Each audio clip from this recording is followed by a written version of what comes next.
Hi, everybody. Today I'm here talking with Gabriel Isserlis from London.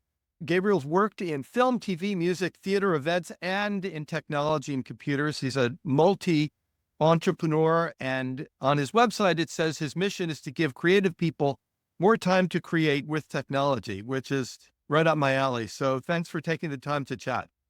Well, thank you for having me. So why don't you, do a better job of introducing yourself than I did? Talk a little bit about the tech stuff that you've done so far and what you're focused on now. Yeah, sure. The reason I have a background in all of those things is kind of one, I have ADD, but then also I grew up in a family of musicians, and I kind of tinkered with the idea of being a musician, but I chose the same instrument as my dad, and he's well known in his field, so didn't want to follow that. Then I went to university and I studied filmmaking to start with, and I studied computer programming. And I love both of those. I love I have so much appreciation for the people who managed to build careers in those, but both of them separately weren't really my thing. Them together, however, I suddenly started coming up with ideas on how I could support the creative sector with technology. And I thought, you know what? I'm in a perfect place. I know all sorts of different fields. I'd also dabbled in, as you said, all of those other things. I'm in a perfect place to start building technology that gives creatives more time to create. And the first idea is a company called Tutti. You can see the logo over me. It was essentially Airbnb for creative spaces. It started as a way Airbnb for music rehearsal spaces to help people find and book amazing places for rehearsals. That's way too niche of a market, we realized in a few months. So we expanded to creative spaces. You could book any place that for music, theater, dance, film, and photography. And it could be someone's front living room, a church, a theater, a studio, whatever. We built this technology. It's a great thing in theory. It's just very hard to make successful as a business because the business model is you get one-off bookings. You're taking a very small commission. Otherwise, no one's going to pay you. Right? It was, I still love it, but I realized that if I was to succeed in business, I needed to move on. And while I was trying to figure out what next, I was talking to a lot of customers of 2G. And the main customer type that I was super excited about was the location of scouts in film and TV. The people who find the amazing backdrops that you see in the movies and shows that most people watch. And I asked them, how do they find locations? And why don't they use Tutti more often? And their answer was really interesting. They said, uh, the people I spoke to first, they said, I have my own database of locations that I've been building my entire career. And every single one of my colleagues has that as well. So we look at our own database. Every single location we ever research goes into that. Then we ask our colleagues. Then we look online to people who do this professionally. And then we look to a site like Tutti. And I was like, oh, okay. So that database that you have personally must be really well organized. And every single scalp I spoke to smiled. I was like, not really. They spend a lot of time trying to organize it, but the technology they need to organize it is not very good. They currently use, in Europe, mostly people use Dropbox. Yes. And in the US, most people use SmugMug, which is a photography portfolio website. Yep. Neither technology is built for this sector, and it's really designed for the way of organizing locations that they would want to. So I was like, hang on a sec. I've built the technology that you need underneath Tutti. We've already built that technology. Could we repurpose Tutti's technology and build a new product for you that's subscription software, CRM style software for property, for locations? And people were like, that sounds like a cool idea. Yeah, I would pay for that. I don't like paying for Dropbox. I would pay you instead. I got that enough times in about 4 months, I spoke to about 400 people. Yeah. I got that enough times that I was like, okay, there's a business here. There's an opportunity here. Let's build this. And this year we have been building with about 20 global users who give us feedback on a weekly basis. And they range from location scouts, location managers. We have a photographer director. We have a film school, a few other people. And we're making sure we're building the right thing by talking to our users every week. And it's going really well. What you just described is such a wonderful textbook case of two particular things that I think every entrepreneur needs to pay attention to. One is you discovered a real business need almost by accident, but you discovered it, number one. Number two, then you went and validated it. You went and talked to hundreds of people, and you had a, tell me if I'm right, but it seems to me you had a gut. Your gut said, you know what?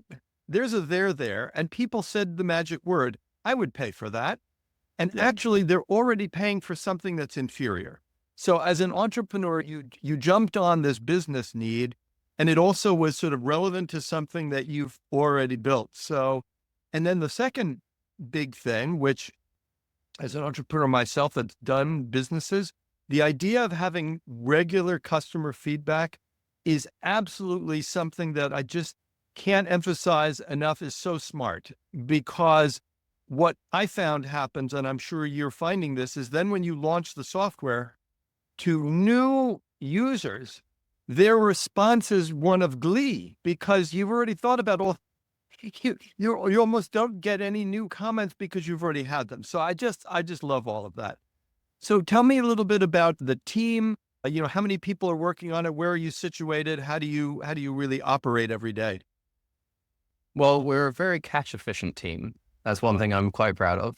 Yep. We are a remote team. So I am the CEO. I call myself the chief everything officer, because that I don't do is actually coding.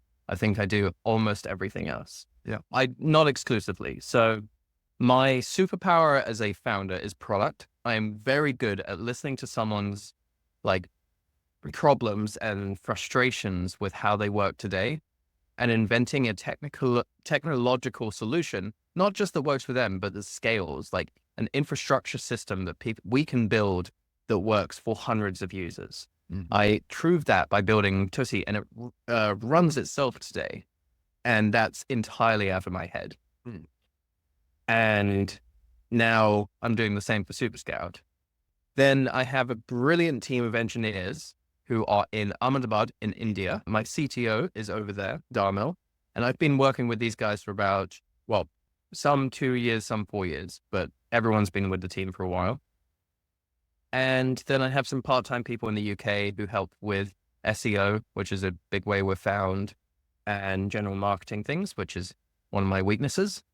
And I'm thrilled to say that we just brought on board our third co-founder, lead investor for this round, and chief commercial officer, who is Alan J.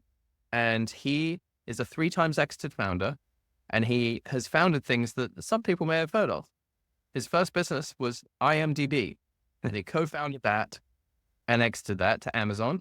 And then he co-founded Digital Spy and Sportsmall, which are both like online magazines, first for the film and entertainment industry, and then for the sports industry. And he co-founded and exited those. Excellent. And so as long as you've hinted at capital raising, why don't you talk a little bit about the journey of capital from the very beginning to where you are now, and generally your point of view about how easy or hard it has been and what your challenges have been? Oh, capital raising is never easy. But I have managed it. So I guess I came from a fortunate position. So I have limited outgoing costs personally, and my wife is incredibly supportive and has been the entire journey. So we're lucky there. But the first 3 to 4 years of the journey across Tutti and SuperScout was actually bootstrapped. Mm-hmm. That was all self-funded.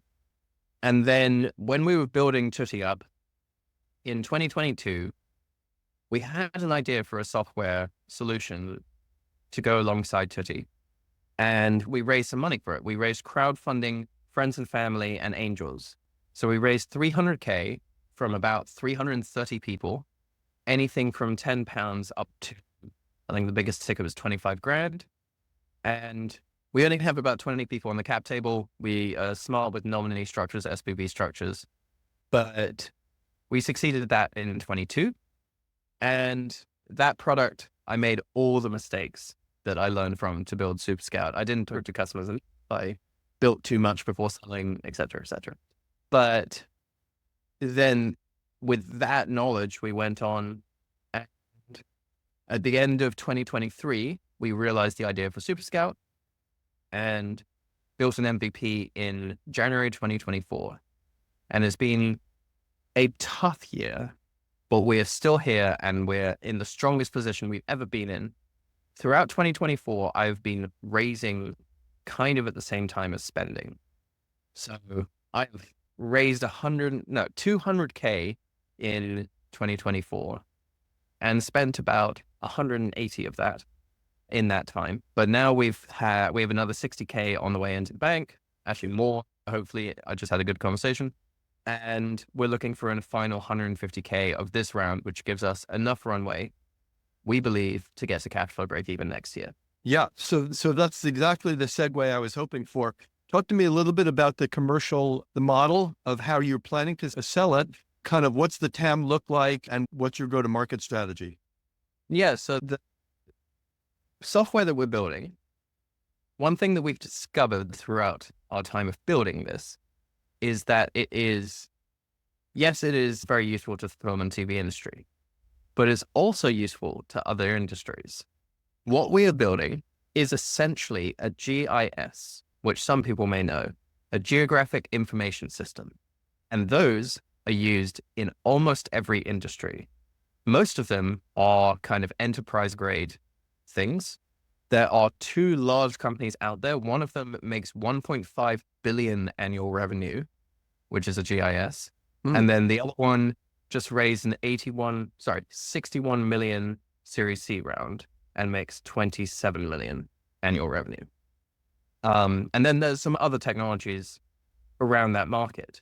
But the interesting thing with the GIS is that it is applicable to so many different industries. And what we're building is one that's super easy to set up, super easy to fit into pretty much any workflow. So the big vision of where we're going with this technology is to take the technology and apply it to different industries, even though we start in film and TV. The TAM for just film and TV, TAM is roughly $500 million, but with not bad, outrageous numbers, with 5% of our market, 30,000 potential users paying an average of £50 a month, we can get to 18 million ARR, which is pretty sizable. I think I heard you say so the sort of entry-level subscription model is around, what did you say, £50 per month? That's an average. So we have an individual subscription, which will be anywhere between 20 and £60 a month. Mm-hmm. And today I sold 2 subscriptions, one for £50 a month and one for £100 a month. So and this is the MVP. This is before we have all of the amazing feature sets. So yeah. The crazy thing is that you answered my last question already, because I was going to ask you, once you're successful at this, where do you go? And your answer around GIS systems is exactly relevant. And it's also such a fantastic, also kind of story for entrepreneurship, which is you start out expecting to build something for a particular market segment, and suddenly you realize, oh, I actually have something that's relevant here, and here that I didn't even realize at the beginning, which as an entrepreneur is thrilling. And it also gives you the opportunity to then expand from a base of current users in your first market. So this is just a great story, and I wish you all of the luck. Is there anything I haven't asked you about the business or what you need that you'd like to tack on at the end of this conversation? I mean, if anyone hears this and thinks that this would be relevant to their business, I'm always keen to talk to more people about literally anything startup wise. If you get excited by what we're building, reach out to me. And if anyone kind of wants to get involved, wants to help, I'm always open to anything. I love having smart people around me. No, that's great. Well, listen, you're terrific for doing this conversation.